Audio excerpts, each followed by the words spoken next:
What's good, everybody? Welcome back to another episode of the Point After Podcast. We are your hosts, Caleb and Jay. Episode 44, man. This is gonna be a good one. I get to throw up the points today, bro. We're gonna talk about my man JT going down with the Achilles. The Mavs getting the first overall pick. Derek Carr retiring. The Minnesota Timberwolves eliminating the Steph-less Golden State Warriors. And then the Knicks are headed to the ECF for the first time in 25 years. Shout out Knicks. Shout out to the Big Bodega, Big Purr. Jay, bro, how you feeling? Shout out Spike Lee, too. Spike Lee, bro, because I know you've been under the weather, bro. Tell the people what's been going on, man. No, dealing with some allergies. I was at work and I was, when you like automatically feel something coming on, like you get that one sniffle, you get that or one sneeze, and you're just like, oh damn, I'm sick. So that kind of happened, and then I took medication for one day, and then didn't take it the other day, and then your boy got worse, and then now I'm here, a little better, a little runny nose, but no more cough, so we're good, man. How about you, though, boy? Man, I'm feeling good, man. Obviously, Pop's birthday was this past week, man. Shout out Big 46, man. Happy birthday to Uncle Mar, bro. OG, man. You about to be he's getting close to 50, bro. It's wild. And crazy. Also last Sunday? Well, I might get in trouble with my mom's. It was a Happy Mother's Day. I know it was a little later. Shout out my mom's Happy Mother's Day. There you go. But it's been good, bro. Just this constant thing, man. School, working out. I know you on it. Yeah, you on the way. I see you, my boy. You getting bro, I know you see the face, bro. I know you see it. Cut down. It's getting spooky, bro. It's getting spooky. But see, my boy. Let's jump right into it, man. Jayson Tatum, obviously done out pretty much for the entirety of next year. Tore his Achilles in Game 4, and pretty devastating stuff. Obviously, shout out to the Knicks for winning the series, though they didn't mess around. But what's your overall thoughts on Jayson Tatum and his future, and also just the Celtics going into next year as well? Right. No, I think Jayson Tatum's a phenomenal player. No matter how much people harp on how corny he is, no matter how much he doesn't even get the credit, even I harp on him sometimes. We some corny dudes sometimes, but you got to give credit where credit is due. And throughout this whole series, before he got hurt, he was carrying this team on his back. Had 42 when he did get injured. Is that right? Yeah, in that Game 4, he couldn't miss, bro. It was absolutely disgusting, and it really shows how without Jayson Tatum, how the Celtics. They're not terrible, right? They readjusted. Derek White came through in that other game to help extend that series, right? JB a little bit of the second option. And I think people are kind of realizing now that Jayson Tatum is a very integral part of this Boston Celtics team. And not according to Manuel Acho. You mean the guy who quit on football? Yeah. We ain't talking about Emmanuel Acho on here. But besides that idiot, man, they need JT because JB clearly can't do it. JB struggles with the left hand, and he's not going to be your top scorer every night. You know what I mean? Mm-hmm. It's very hard, and also you have question marks, right? In Celtics as a whole, Porzingis, like what's going on with him? Is it like an illness? Is it like an injury? Like, bro, they said I quoted, he had contracted some kind of virus where Joe Mazzulla after the game said he barely could breathe. Yeah, see, that's nothing to play with. And hopefully it's nothing long term, but you need him healthy. And I think also for their sake, you might want to free up some cap space. So I don't know, man. It's looking dire, and JT not come back next year, man. It's gonna be real bad. He's a very big part of this team, and he's a very great player, very efficient scorer as well. So it's tough, man. I hope JT really heals up fast. Yeah, we all know that Achilles tears are the worst injury any athlete could ever suffer. The two notable NBA players that have came back and has been pretty close to what they are Kevin Durant and Dominique Wilkins. We all know, for real. We know how much respect Jayson Tatum has for Kevin Durant, and I think that's definitely the first guy that he should be talking to, how to rehab and how to come back from it. But it sucks, man, because Jayson Tatum was arguably having the best season of his career. We all know what happened on the Olympic team. We all know how that situation played out. But Jayson Tatum has been phenomenal this year, and them obviously wanting to go to back-to-back. Right. And make some history and stuff. And Jayson Tatum really asserted himself as, which I've always thought. I mean, when it comes to the best player in the league, I just don't understand how he never comes up in that conversation. That's just me. I just feel like it's that whole vortex around him being corny and how he acts and everything. People's perspective. Is it because he's laid back, you think? It's not even the fact that he's laid back. I think people just take too much out of what he does out of context. And that whole thing with Kobe, I think people kind of took it weird, I guess. I didn't take it weird. Mm-hmm. I feel like JT looked at him as an idol, which many people did. So, yeah, man, people's outlook on JT is not too good, but you can't deny the great freaking player he is. 100%. I mean, 27, 9, and 6 this year. And then you look at what he did against the Knicks in this playoffs, 25.5 points, 12 rebounds, 5.5 assists. You already talked about that 42-point performance he had in Game 4 before going down. But the one thing about Jayson Tatum that's really sad about this is that he's been one of the most durable players in the NBA since he came in. I haven't heard about injuries, but yeah, he's played in 585 career regular season games, like not even counting the playoffs. He's averaging 73 games a year in the regular season. Nowadays, dudes don't even play 70 games. And that's one thing that also makes me upset. Is like, how are we going to hate on a dude who plays this much, like, never really sits out for just like little nicks and knacks. Exactly. Like we always talk about, we want guys to play a lot and guys, all this load management, but then the one dude who does it, we all clown him. It's just weird, bro. It is very weird. But going a little bit about the Celtics and what this means for them for their future. Look, the Celtics payroll going into next year is going to be $445 million. That's the highest in the NBA in a large mark. Okay. They're way into that second apron, which really that's bad. Prohibits them from really making this roster better through free agency or trades. Yeah. We talked about Porzingis. Porzingis, for me, and Jrue Holiday are the two names that are going to come up this offseason that are likely to be moved to create more flexibility on this roster. I can see it. And again, the second apron, it just designs teams to really just create more parity and eliminate the quote-unquote super team thing. Yeah, I mean, I'm just interested to see how this roster looks next year. If it's not going to be Porzingis and Holiday, and without Jayson Tatum, like how are they going to put a roster around Jaylen Brown, and Derek White, Peyton Pritchard as well? Like, how does this roster look going into next year? Because I think next season this could be a totally different roster. So I see it. The Celtics have a lot of questions this offseason and going into next year, but I think also combined with the fact that Jayson Tatum did tear his Achilles, I think it makes Boston's front office realize, okay, we're not going to be a legit contender next year. Yes, we can be a playoff team, but we're not a realistic team to win it all. So I think that also might speed up the process for them to move on some of these guys and get draft picks or even just get some role players that can at least just keep this team competitive for next season. No, I'm agree with you there. I just think, they need to focus on getting more scorers, in my opinion, because JB defensively, you can't deny the man. He's a bucket too. 100%. But is he your top scorer? You know what I mean? Not like Jayson Tatum. Well, I mean, he's definitely a second guy to Jayson Tatum, but we saw what Jaylen Brown did last year in the playoffs. Winning Finals MVP, Eastern Conference Finals MVP. Jaylen Brown's a great player, but there's no doubt. With Jayson Tatum gone, and we saw it against the Knicks in Game 6? Yeah, Game 6. Like, and he gave everything. He had 20 points, but he fouled out. But it's just like he's only one guy, and you needed other guys to step up, and they just didn't have enough once Tatum went down. So, very true. Like I said, I just think the Celtics next year they're gonna realize, you know what, we don't really have a realistic shot. Let's just make our team competitive as possible. So we get to the playoffs. We can, have guys that we can potentially even keep for the next year when Jayson Tatum does come back. Exactly. No, I hear it. But moving on, man. Here we go. Dallas Mavericks, Mr. Nico Harrison. How much you paid Adam Silver? No, I was playing. Mavs get the first overall pick. Jacob, what's your thoughts, man? You trade Luka Doncic, and you end up getting the first overall pick, man. The NBA never disappoints, man. It's hilarious.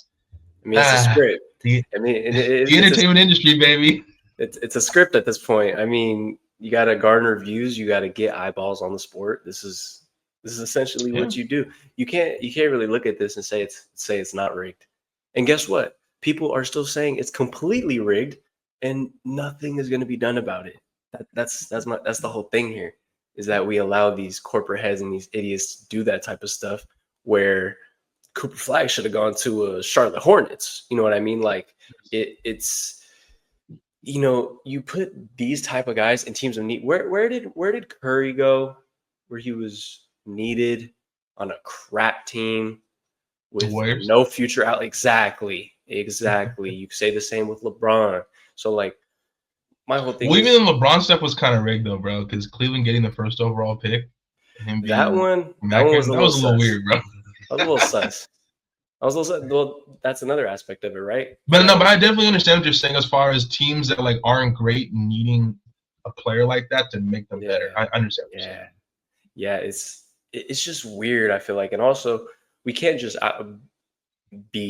make a claim and say, oh, the outlier is going to be Cooper Flag to the Dallas Mavericks. No, no, we don't know what this Nico. I mean, we see what he's about with his first trade, but we don't know if he's going to want to trade this pick.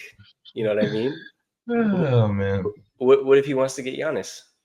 What if that's a thing? Giannis, AD, and Kyrie. That's crazy. I mean, AD would have to go back to playing the five, which he said he doesn't really want to do. But that Eh, kind of that front line would be insane, bro. Absolutely. No. It would definitely be a force. It's kind of Nico, I think, has to weigh the options here. It's like, do you kind of Cooper Flag could be immediate impact, which I think he will, and defensively, I think he's very, very efficient player. He's a good two-way guy. Absolutely, absolutely. So I think you'll get immediate impact from him. But if you want a star X factor type of player who's going to put your team at the 1 seed, along with OKC, along with the Rockets, along with the Clippers, etc., it's going to be honest. So, I wouldn't be mad if they make that trade. I mean, it makes sense, but the Mavericks are highly favored, clearly. Rigged is all I got to say about this. This is simply rigged. Yeah, I mean, we at the end of the day, though, we never know how any of these guys are going to turn out. Like, I think Cooper Flag is going to be a solid NBA player. Is he going to be a star or superstar? I don't know. Like, I don't and I know. think he'll be solid. But you're right. Like, guys like Giannis don't grow on trees. That's a generational player. One of the greatest we've seen.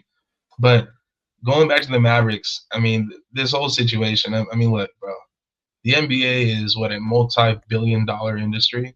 It's Yeah, an it's in it really it's the entertainment industry. that's right. Of course, bro. Like, I mean, not. I mean, if it's not written, like, bro. I mean, this type of stuff happens, bro. Like, it is what it is. Like, I think people should not be shocked by it. The NBA is a business. Right. Like, you know what I mean? It would be. Do you think it'd be great for the NBA business to have someone like Cooper Flag in Charlotte or Washington or in Dallas playing with Kyrie and AD? Very Like, true. Very true. I just kind of feel bad for like the small market teams who oh, kind of 100%. who kind of Utah need that. Jazz as well. Yeah, exactly. I was just about to say Utah, but they need that player to elevate, especially to get other players to come along. So you kind of just leave all these other small market teams in just a dire place. It's kind of unfortunate. Nico Harrison, man. But one thing I want to say is, let me ask you a question because there are a lot of people talking about the whole draft lottery process, how they would want to see it like live on camera of how it Hmm. goes. What's your thoughts on? Do you think they should change the lottery process? A lot of people thinking that they should kind of go like the NFL style, They need to where go the to the worst team gets the they best pick. How do you they feel need to about it? they need to go to the NFL style. It just to avoid the controversy, to avoid the drama, and for third of all, just fairness. Let the worst team gets the number one pick. It just makes the most sense. And guess what? The best team still gets to pick in that round. It's just the last pick. Oh well. But that's how you add to your teams constructively. You know what I mean? So I do think that's highly plausible given this lottery now. But I don't know. I don't know if they'll implement it. But I think it'd be smart, especially for, like I said, I'll repeat myself. The small market teams would highly favor from this. And overall, that's how you continue to keep parity. I mean, at the end of the day, like if the best young players are going to teams where there's already players that are already good there, it's hard to keep consistent parity. But check this out. The first three picks, right? You got the Dallas Mavericks, San Antonio Spurs, and the 76ers. No doubt the Sixers were bad this year because of guys being injured, and they're not. But it's like I don't know about the Spurs being that second pick either, though. That screams a pairing with Wembyana. And De'Aaron Fox, Stephon Castle. But I mean, check out when the Sixers get healthy next year. Like you got Embiid coming back, Maxey, Paul George. We saw how Jeremy McCain was before he got hurt. For how long? For how long?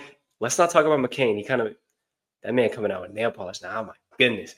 But with Embiid, is that man playing anywhere? But you hear what I'm saying though? It's like we know if they're healthy, the Sixers are going to be good, and they're going to get the third pick. Who knows? They might trade back or trade away from somebody, but still, it's like, damn. Yeah, 100%. No, 100%. I agree with you there. But I definitely will say this though. I think there definitely needs to be a retooling of the how the lottery process goes. But at the same time, bro, it's the NBA. It's entertainment, bro. It's business. Like people should not be shocked when this stuff happens. We've seen it. The Pelicans traded Anthony Davis, got the first pick, and took Zion Williamson. We see this stuff all the time, bro. Not only even rigging in this way. That whole prevention with Chris Paul going to the Lakers. That's rigged as well. That's rigged as well. Oh. I had to because that's another example of the corporate and all them just having the control over the league. That's all it is. Yeah, the NBA never disappoints. But moving on, Derek Carr calls it a quits, man. We're switching over to football because tribute to my boy Derek Carr, man. Shout out Derek Carr. DC calls it a quits after 11 years, man. I'm not gonna lie, man. I had some emotions when I saw this, but I'm gonna let you go first on it. What's your thoughts, man? DC hangs it up. First of all, shout out DC for an amazing career, especially growing up being a Niners fan. I'm not too fond of no Raiders, but I acknowledge when they are good, and I do remember that 2016 team fondly, specifically Derek Carr. Probably the most clutch player that year, Derek Carr, especially coming up on that 2-point conversion. I know you remember that, Caleb. So many game-winning drives, bro. It was very many, and that offense really carried that year for y'all, specifically Derek Carr, Michael Crabtree, Amari Cooper, and shout out Donald Penn as well. But bro, he was good. Yes, he would get a lot of holding penalties, bro, but he was a good left tackle, bro, especially in pass protection. Like that left side, bro, you had Penn, you had Kalechi, and you had Rodney Hudson, bro. Crazy. Mm-hmm. Yeah, no, that team was ready to win it all, honestly. It was striking a lot of fear in a lot of teams when y'all were coming down the stretch. And unfortunate of the unfortunates do happen, and Derek Carr does break his fibula that year against the Colts. Jack Del Rio, you are a terrorist. Why was he in the game? Why was he in the game? I have no fucking clue. But interference. Of course, technical difficulties precede us, but we move, brother. As we were talking about Derek Carr, I do want to pay respects to another game he was in against the Buccaneers, dog. Yeah, the penalties y'all had that game. The penalties. That was a crazy game, bro. That was insane. The penalties y'all had that game was very disrespectful and crazy. It was just every knick-knack. But Derek Carr he did wonders for y'all that year. And I think he was a MVP caliber quarterback. The way he threw on the run, the way he was clutch down the late stretch of the games. And man, if he didn't break his fibula, who knows where he would be? You know what I mean? Yeah, man, no doubt. Derek Carr's career for me in some ways is like a what if. What if he didn't break his fibula? What if also the Raiders as a team just surrounded him with more and more talent, and there wasn't this revolving door of offensive coordinators? It seemed like every other year he had a new OC. It was just you can't adjust. It's just hard to have continuity when you're changing so much every other year. But Yeah, going back to 2016 Derek Carr and just overall his Raider career, that 12-3 season, you talked about it. I mean, and just going back to that Bucks game, 513 yards, 4 touchdowns, and that OT win, it was crazy, bro. It was crazy. But That was disgusting. that MVP season, I mean, 3,900 yards, 28 touchdowns, 6 picks, 64 completion percentage, 97 passer rating. Derek Carr was great, man. But I just think you look at his career, obviously him going to the Saints. For me, it's just one of those things where it's just like Derek Carr is a good player, but like I said, the what if thing, you just think like, man, like what would have been, bro? Yeah. You know what I mean? And also, you got But you got to acknowledge that that finger injury you got earlier to even yeah, put on a good performance throughout. he had the dislocated finger, but I mean, look, he had some few good years post 2016. I mean, 2021. He set the single season passing yards record in Raiders history with 4,800 passing yards, and he still holds the all-time. He's the all-time leader in Raiders franchise history passing yards and touchdowns. I mean, he's one of the greatest quarterbacks in Raiders history. I mean, whether you like it or not, it's just facts, bro. It's Like facts. the, It's the short facts. list of Rich Gannon, Jim Plunkett, and Kenny Stabler. Like And Derek Carr is in there. Jamarcus Russell. Play it. I play it. Okay. But Derek Carr, bro, 4 Pro Bowls. I mean, you look at his overall record, 77-92. It isn't Not too great, terrible. but I think a lot of it was just the team around him. Like, when Jack Del Rio left and got fired, and they brought in Gruden, they just broke the whole team down and started over. Traded Yep. Khalil Mack, which still to this day gives him PTSD, and Amari Cooper as well. I mean, but just looking for the most part in Derek Carr's career, he just didn't have consistent continuity, which is within the team. But from a second round pick out of Fresno State in 2014, man, and Yeah, he man. had some really good moments with us, man. Some really good moments. Yeah. It's just unfortunate that he never got to like that level. That untapped potential. Yeah, and because even when you remember, bro, when he got that contract extension, I think it was like 125, I believe. Mm-hmm. I remember that. Everyone Yeah, was clamoring. he was the highest paid quarterback for a Yes, he few was. days. Yes, he was. Yes, he was. I But he remember was that. part of the new wave of like the young up and coming quarterbacks. You had Drew Brees still and Tom Brady and Aaron Rodgers, Big Ben, Matt Ryan. Peyton Manning was obviously kind of towards the end as well. Yep. But Derek Carr was the next guy. But whether it was injuries, whether it was the organization, the team, it was him. Just never got that way. But one thing I will say, post the fibula injury, is that he clearly just, from a mental standpoint, for me, he just didn't quite look the same guy. You talk about him being a mobile quarterback. Like Derek Carr was a guy who uses his legs a lot before that injury. Yeah. And post, like he became more of a happy feet quarterback in the pocket. He became way more indecisive. For me, he became a little bit more erratic, and he just didn't have the same like confidence and just swagger he carried with himself before. But Right. in the end, though, man, Derek Carr's had a great career. He's made a lot of money, and shout out to DC. And I don't obviously know Derek Carr, but he just always comes off as a great guy, as a great leader, someone that you definitely want in your locker room. And it's definitely sad that it's come to an end because at 31, or not 31, with 33, 34, how old is he? 34? 30. No, he's like 35 now, dude.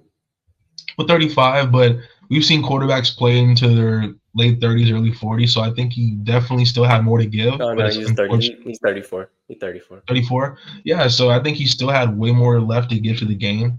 It's unfortunate that shoulder injury basically, forced him to retire. Right. But he's had a great career. 22nd all time in passing yards, bro. 41,245. So he's had a good and solid career, and shout out to DC, man. Raiders legend for sure. No, shout out to DC, man. Enjoy your retirement, and well wishes to you and the family, man. But Moving on, the Minnesota T-Wolves eliminate Jay's Warriors. yeah, man. Jay, you got Klay Thompson's jersey and Steph Curry in the back, so I'm gonna let you get to it. Miss my boy We Clay. all knew the series was going to be different when Curry went down, but how do you overall feel about the Warriors season and how this playoffs turned out for you guys? In all honesty, this was probably the best we were gonna do. If we didn't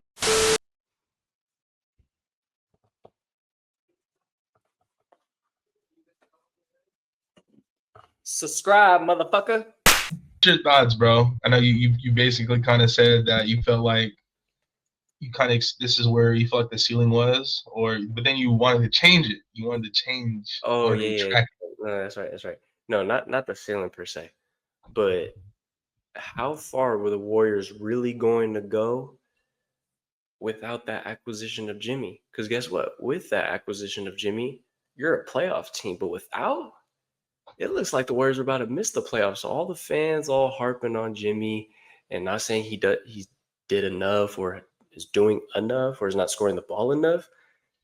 You need to go check yourselves. The man still has a pelvic injury, still injured, playing through it.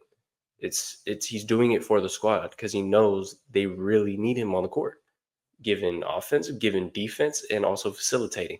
They need him. So I give Jimmy all the credit in the world for what he did to the Warriors so far, and I like what he kind of said after the fact of how, they're going to recollect. They're going to He didn't heal. make no excuses. Exactly. Also, shout out Kuminga and Caleb. You were completely right on this point about him actually getting PT, him getting consistent play. He'll come around. You know what I'm saying? Hey, I'll have myself accountable. But how many, only issue I have here is pods. Like, man, get this bum off the team. Everyone can That's say Steve he's Kerr's guy, man. yeah, because I bet Paz reminds himself of Steve Kerr. You know what I'm saying? Little bench warmer having ass motherfucker, leeching off of real good players. That's what Steve Kerr's known for, leeching off real good players. MJ, Scotty, all those guys, huh? And then now you leech off Curry your whole career. And guess what I saw? Guess what I saw Kerr say? Oh, I'm probably gonna go out when Curry goes out. Yeah, I'm sure you would because all your other teams would be drastically shit and you couldn't coach that worth of shit. And Curry has made your fucking career. Just want to say that.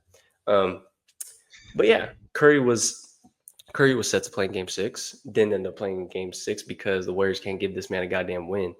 And I feel like Draymond just, I don't know, Draymond, man. He's just, You feel like Draymond got exposed in this series? What do you think? yeah, I got my.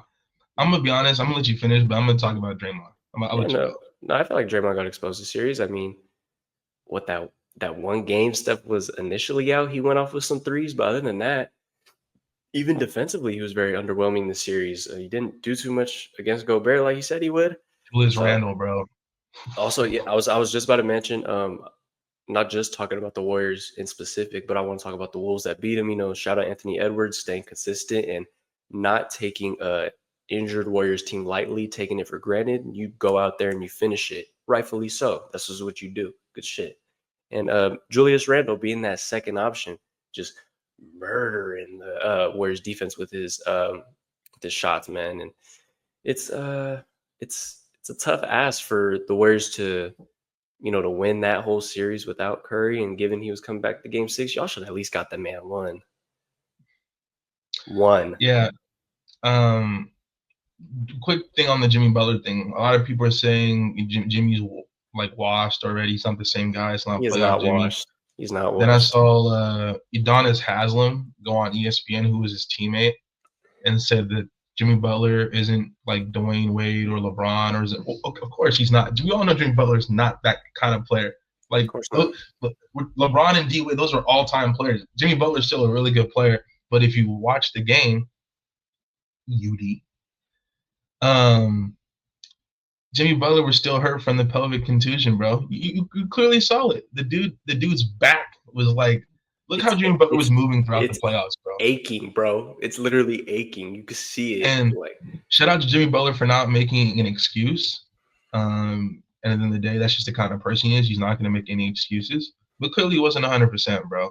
no. Like we all know, Jimmy Butler. Like that game he had 30. It was in game 3, and that was the game that the Warriors should have pulled out.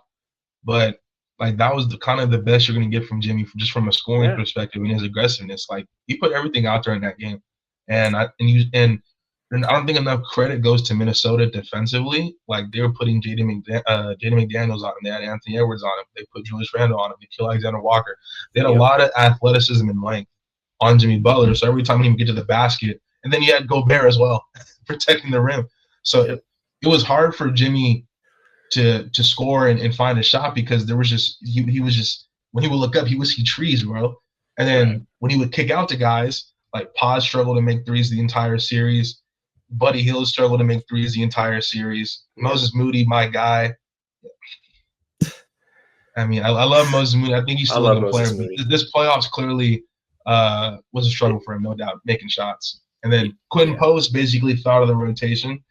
I mean, think about this, bro. The reliant three-point shooter this series was Jonathan Kuminga. And he's not known for shooting threes. The guy shot over 40% in this series against Minnesota from three. Jonathan Kuminga was arguably the best three-point shooter. So not arguably, he was the best three-point shooter. So Jimmy in Miami was used to kicking out to guys and then be able to knock down shots. And what that did is that it didn't create the floor so condensed.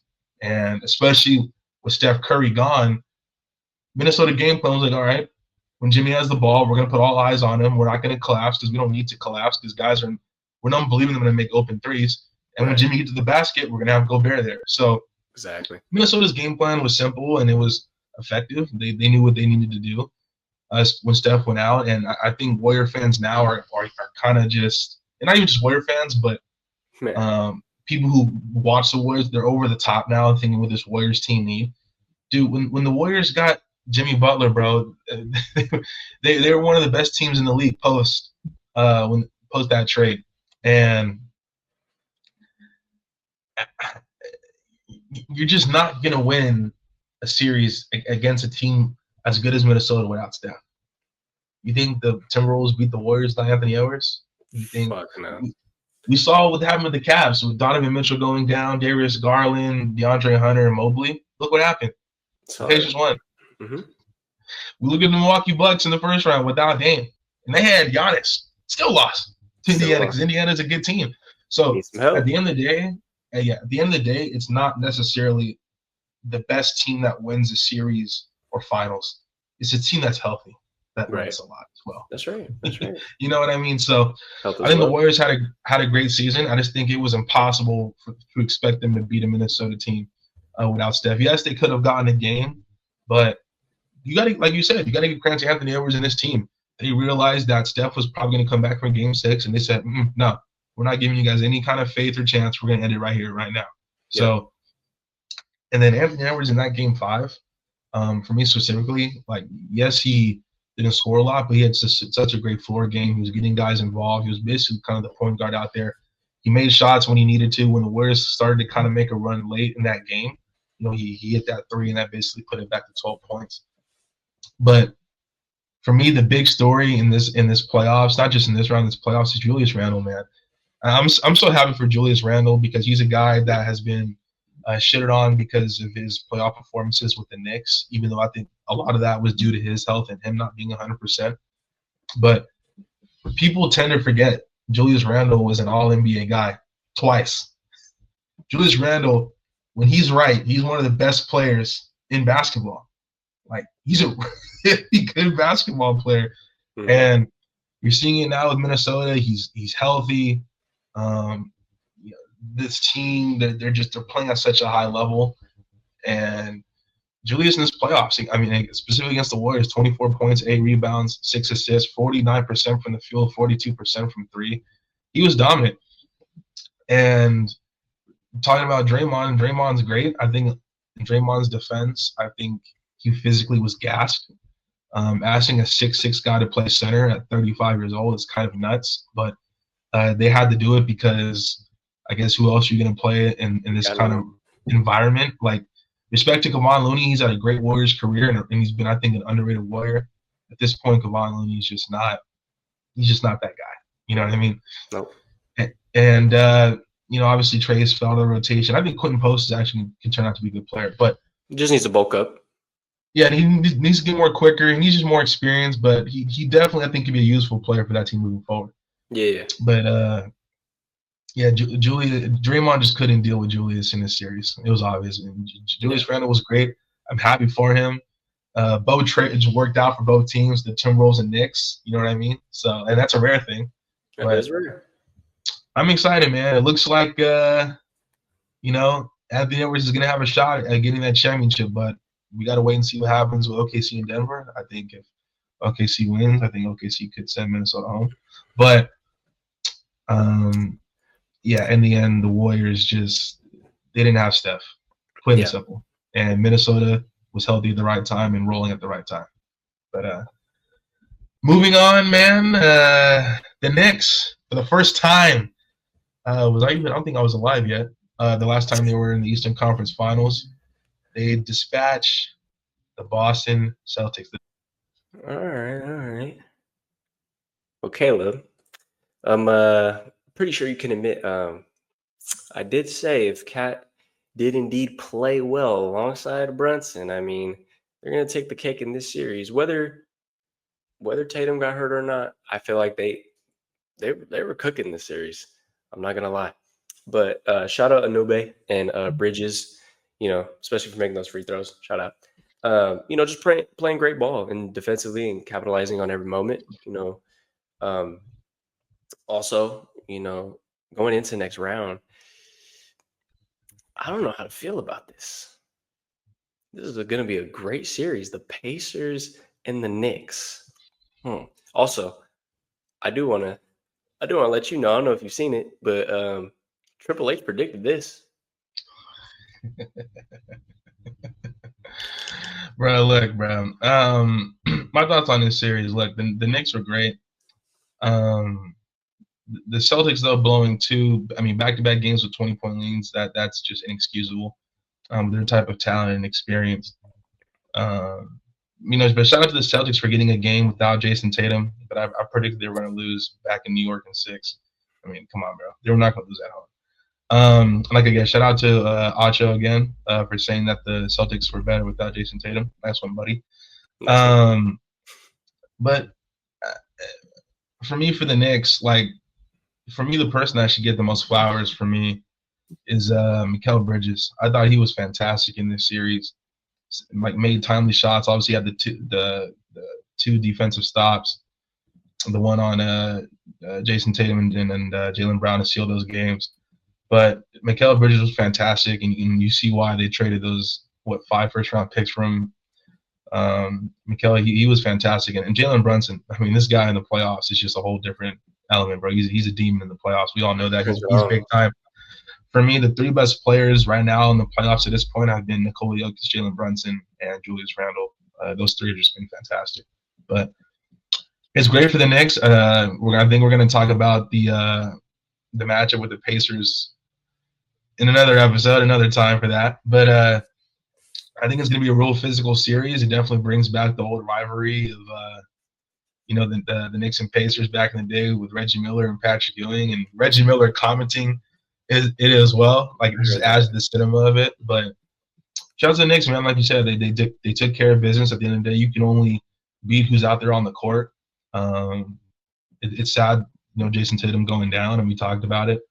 Obviously, the Celtics' future as well. But the Knicks, it kind of felt like it was time, bro. It's been a long time since they've been in this position. The Knicks fans were out there acting like they just won the NBA championship, but I get it. When you haven't had a lot of success, when you get a little bit of it, you just it's self-fulfilling. You know what I mean? You're just that's how you act. But shout out to the Knicks, man. It was great. I mean, it seemed like all of Hollywood and all the Knicks greats were at these games, man. It was fun to see. But shout out to like I said, Big Purr, Big Bodega. Shout out to Brunson and Mikal Bridges, man. That's the Big Purr. I love Cat, bro. I think Cat is one of the funniest players in the league, bro. Hey, you hear him trying to sound all real legit after the game? He's all New York. This is what movies is made of. This is what movies is made. I love Cap, bro. I was like, yeah, bro. Bro. He's one of he might be my favorite player in the league, bro. I fuck with Cap, bro. Yeah, no, okay. Cash is funny, but the way he plays too, man, is really good. And his post up game, his shot, how he rebounds the ball as well, it's phenomenal. So shout out Cat. Yeah, definitely. Yeah, I know you're. the national. Yeah, I know. I know you gotta take a break and all. So you want to hop on? Oh yeah. You want to lead me to this next topic real quick? Oh yeah. I'll be right back, y'all. Oh my god, I'm gonna get my DoorDash, man. I got Vitality Wrap. If you want to get a healthy, good food option, go to Vitality Bowls and get a Vitality Wrap. Add chicken and hot sauce, baby. I'll be back. Add chicken, add the hot sauce. He has returned, folks. He has returned. Look at him. I'm back. What did I miss? The Purdy rant? What are we talking about next? No right here. No right here. I didn't even go on no tangent. Matter of fact, no, none of that. None of that. Not today. But Jay, Brock Purdy's extension. Yeah, 5 years, $265 million extension. Purdy gets $181 million in total guarantee, including $165 million in the first three new years of the deal that runs through 2030. Purgatory for the Niners. It's unfortunately what the reality is. I know a lot of Niner fans go into this emotionally, thinking this is the best move ever, thinking they got the franchise guy. In my true belief, Brock Purdy isn't the franchise guy. He will be a guy who will keep us competitive. Yes. I'm trying to be very fair here because I know there's very, very moist Niner fans who get real touchy in any critique of Brock Purdy. So let me be a little careful here, okay? But coming off the 22-23 season, understandably so, took you to 2 NFC championships, got injured in one of them, won the other one, went to the Super Bowl. We lost that Super Bowl.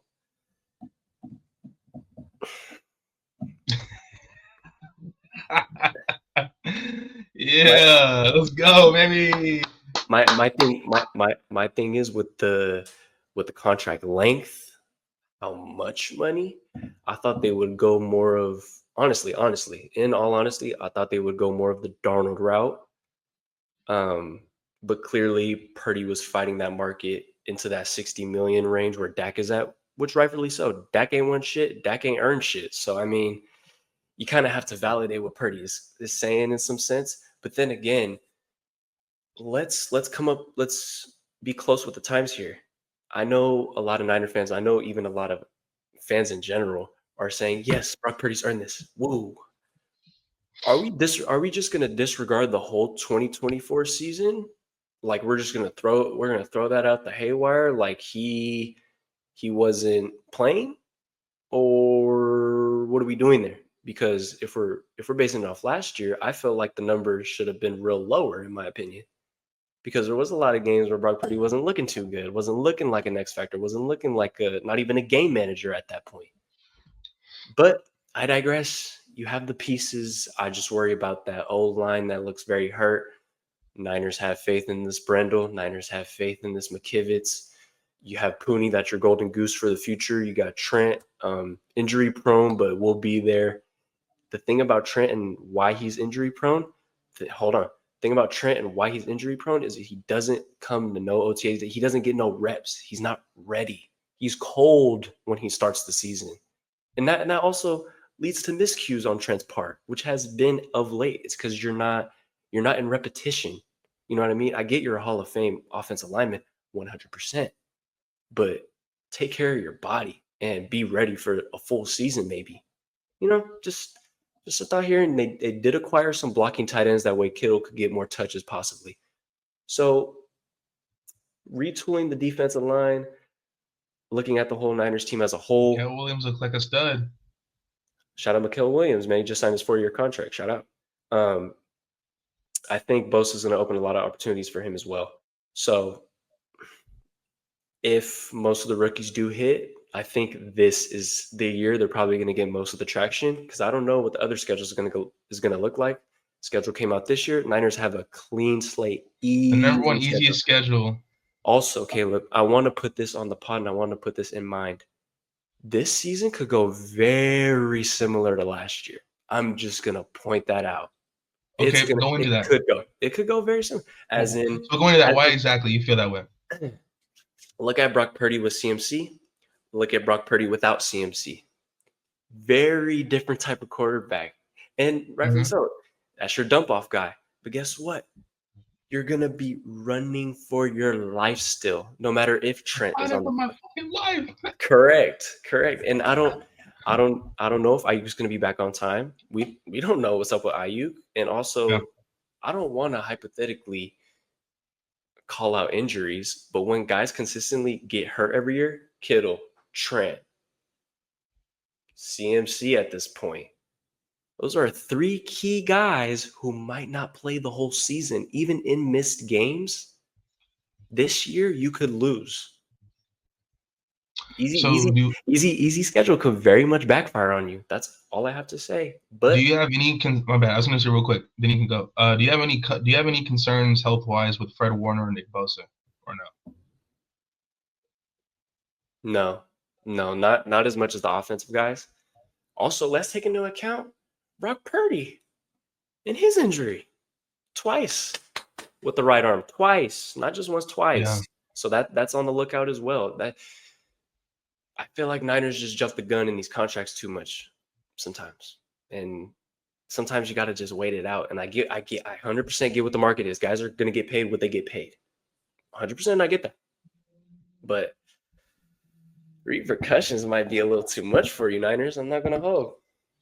I think the part of this is the fact that you look at the other guys that are making a lot of money, the Dak Prescotts, the Tua Tagovailoas, the Jared Goffs. Oh, my bad to cut you off. Yeah, alluding to that though, when Mahomes' contract is up, when Allen's contract is up, how much money do you think they're going to get? Well, we saw Josh Allen, the kind of money he got. I mean, it's not going to be too long where we see a guy making $70, $75 million, bro. Exactly. It's going to be crazy. But I think you look at Brock Purdy, like the physical tools. I think that's the part where the concern is, because especially with the arm injury, if he's someone that really he counts on short and intermediate, right? He's someone who is an accurate quarterback. He's not going to throw the ball downfield like quick. Get the ball out quick. Make quick decisions, first read. He's not someone who's going to just like push the ball down the field like that. Nope. So hopefully you just hope that this arm injury does not linger again, and that he's 100% going to training camp and obviously all the way up into the season. The part of this that you have to also take consideration is, look, he's been to a Super Bowl and 2 NFC championships. Like the guy, yes, the team around him has been great. They've put a perfect team around him. But at the same time, the quarterback is the most important position. And we got to admit, bro, and I know Brock Purdy has made some big throws. He's made some big plays. That's there. Again, do I think Brock Purdy is an elite quarterback? No. Do I think he's a good quarterback? Yeah. Can you win with Brock? I think you can win with Brock. But obviously the situation around him has to be well. So if they can protect him, if you can get Trent back healthy, Poone's a stud. We got to see how the rest of the offensive line comes together. Hopefully McCaffrey is healthy, and if he's not what he once was, he can be close to it. Yeah. And same thing with Brandon Ayuk, and we saw the way Jawan Jennings played. I think Ricky Pearsall is going to have a good second year as well. I think this Niner team is going to be good if they're healthy. They've gotten a lot younger on the defensive side of the ball as well, which I think is good for Robert Saleh, because I think he'll be able to really kind of put his imprint on a different version of this Niners team than when he first started. That's right. So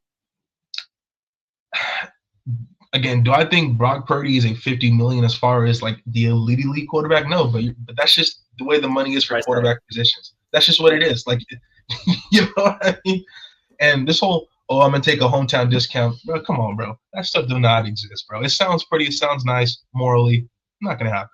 So morally not gonna happen, but that's you've never seen it, bro. Like even when Tom Brady supposedly took a discount, it's like, come on, bro. Dudes are not taking discounts like that, bro.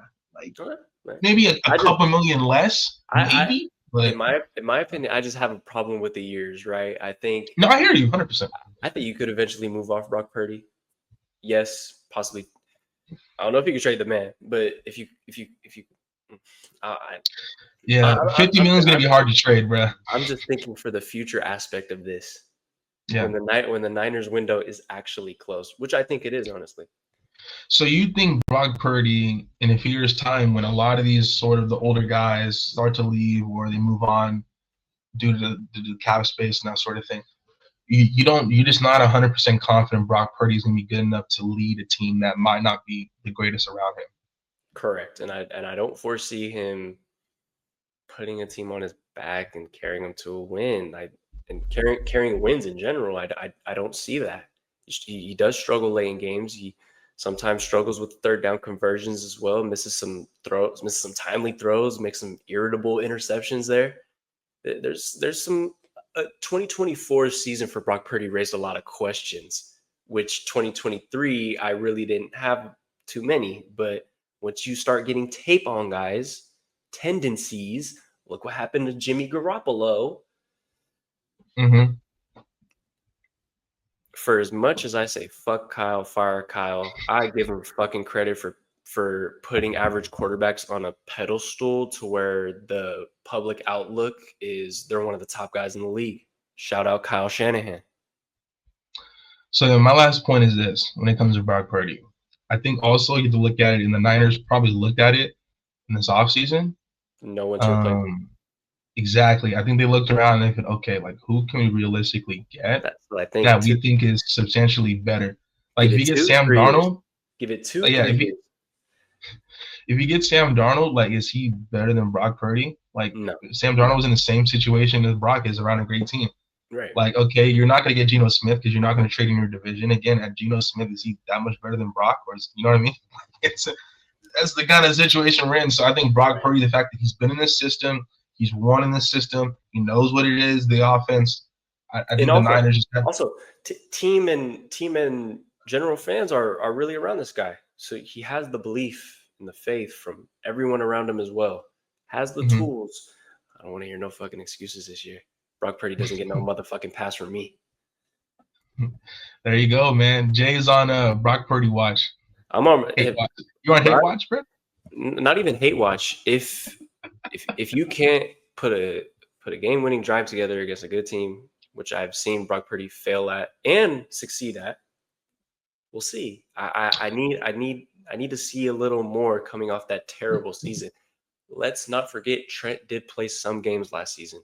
There was some games where he had the weapons, where he had the tools to win the game, and they didn't.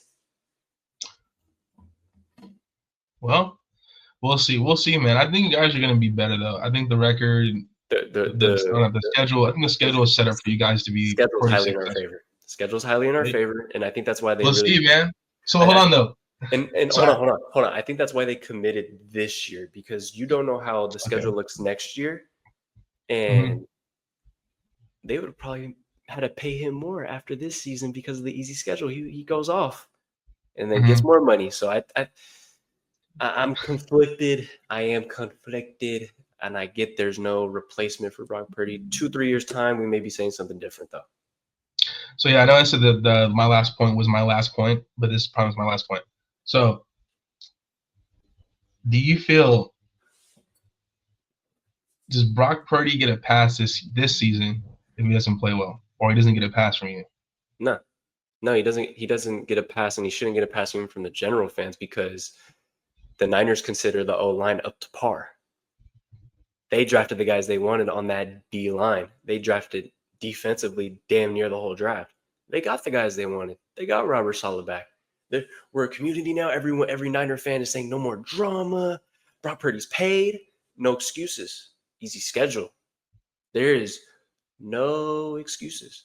If Trent's out for the season, CMC's out for the season, if Kittle's out for the season, oh my God. There we go. There's your excuses. But no, man, no excuses with the healthy CMC. Kyle Shanahan should learn from his mistakes, running backs as a tandem so you don't re-aggravate any injury.